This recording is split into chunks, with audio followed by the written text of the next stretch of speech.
Hello guys, I am Abhishek Sharma. आज हम लोग बात करेंगे भूकंप के बारे में। तो फ्रेंड्स, हम पहले बताएंगे भूकंप का अर्थ क्या होता है। तो भूकंप का अर्थ होता है भूकंपन, यानी जो भूमि को कँपा दे। तो फ्रेंड्स, हम बता रहे हैं अब भूकंप कैसे आता है। तो फ्रेंड्स, अगर आपको पता हो तो अच्छी बात है, अगर नहीं पता है तो आप वीडियो को पूरा देखिए। हम इसमें भूकंप के बारे में पूरा जानकारी दे रहे हैं। तो भूकंप पृथ्वी के अंदर प्लेटें पाई जाती है। जब दो प्लेटें आपस में टकराती है तो कंपन पैदा होता है। उसी कंपन को हम लोग भूकंप कहते हैं। तो गाइज, जो भूकंप अपने पहले प्रारंभिक अवस्था से जहाँ से चालू होता है उसको हम लोग फोकस यानी मूल कहते हैं। और जब वह पृथ्वी के सबसे पहले सतह पर जहाँ पहुँचता है उसको हम लोग इपीसेंटर यानी अभिकेंद्र कहते हैं। तो गाइज, भूकंप में एक ऊर्जा भी होती है। आपको अगर नहीं पता है तो जान लीजिए, उस ऊर्जा का नाम है प्रत्यास्थ ऊर्जा। प्रत्यास्थ ऊर्जा ही पृथ्वी को हिला देता है। यह 3 तरंगों में पाया जाता है, पी तरंग, एस तरंग और एल तरंग। तो फ्रेंड्स, हम अब तीनों के बारे में बता रहे हैं। पी तरंग के बारे में बता रहे हैं। पी का अर्थ होता है प्राइमरी वेव, यानी प्राइमरी तरंगे। तो फ्रेंड्स, जो है प्राइमरी तरंगे वह 6 किलोमीटर पर सेकेंड की चाल से आता है और उसी चाल से चला जाता है, जो कि यह बहुत कम खतरनाक होता है। इससे भी कोई हानि उनी नहीं होता है। पी तरंगे को हम लोग अनुदैर्घ्य तरंग भी कहते हैं और यह ठोस, द्रव और गैस तीनों अवस्थाओं में चलता है। दूसरा है एस तरंग। एस तरंग को सेकेंडरी वेव कहते हैं।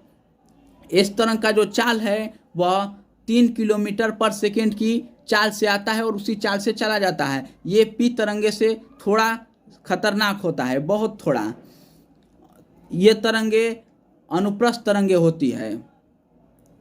गाइस, सबसे बड़ा ये बात है कि ये ठोस और गैस में ही चलता है, जबकि द्रव में नहीं चलता है। द्रव जिसमें अगर जो भी वेव अगर द्रव में नहीं चलता है तो वह सुनामी जब उत्पन्न होता है तो उस टाइम वे भूकंप नहीं उत्पन्न कर सकता जो है। तो इसीलिए इस तरंगे सुनामी के टाइम नहीं उत्पन्न होता है। तीसरा है एल तरंग।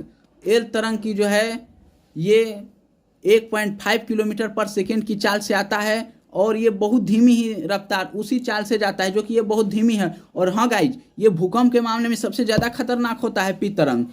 एल तरंग की खोज HD लव ने किया था। ये जो है ये भी अनुदैर्घ्य तरंग ही होता है। ये ठोस, द्रव और गैस तीनों अवस्थाओं में चलता है। गाइस, आपको सबसे पहले पता होना चाहिए कि जो है ये भूकंप है वह 5 जोन में होता है, जबकि हम लोग को 4 ही जोन में हम लोग को अध्ययन करना है। 5वां जोन को नहीं माना जाता है। जो पहला जोन, दूसरा जोन, तीसरा जोन, चौथा जोन और 5वां जोन। तो पहला जोन और दूसरा जोन बहुत ज़्यादा खतरनाक नहीं होता है और तीसरा चौथा भी नहीं होता है। सबसे ज़्यादा खतरनाक 5वां जोन होता है। हम लोग जो बिहार के हम लोग हैं या उत्तर प्रदेश के, हम लोग ये बिहार में तीसरा जोन आता है, उत्तर प्रदेश में वही तीसरा चौथा जोन में ये भी आता है। तो गाइज, जो है हम बता रहे हैं तीसरा जोन यानी भूकंप उसका कैसा होता है। तो गाइज, आप लोग जब ट्रक जाता है तो ट्रक जब अपने रफ्तार से जा रहा है, जिसका वो ट्रक का जो वह रियल रफ्तार है उसके रफ्तार से जा रहा है और हम बगल में खड़े हैं, तो उसके रफ्तार से जाने में जो कंपन पैदा हुआ वह तीसरा जोन का कंपन, जब भी तीसरा जोन का भूकंप आएगा तो वही कंपन पैदा होगा। और जब हम रेलवे स्टेशन पे खड़े होते हैं, जब सिंगल ट्रेन आती है अपने रफ्तार से, तो जो कंपन पैदा होता है उस टाइम वह चौथे जोन का कंपन पैदा होता है गाइज। और जब 5वां जोन ये सबसे खतरनाक होता है। ये अगर 10 ट्रेनें एक साथ आ रही है और हम जब बगल में खड़े हैं, जब ट्रेन गुजरी हम बगल में खड़े हैं, तो जो 10 ट्रेनों का कंपन है, जो कंपन हमारे शरीर में होगा वही 5वें जोन में होता है। 5वां जोन बहुत खतरनाक होता है गाइज।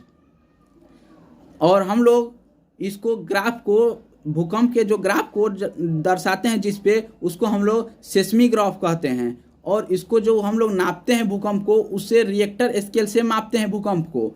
और भूकंप का अध्ययन सेस्मोलॉजी कहलाता है गाइज। सबसे पहले भूकंप को नापा जाता था, पहले रिएक्टर स्केल से नहीं, सबसे पहले नापा जाता था।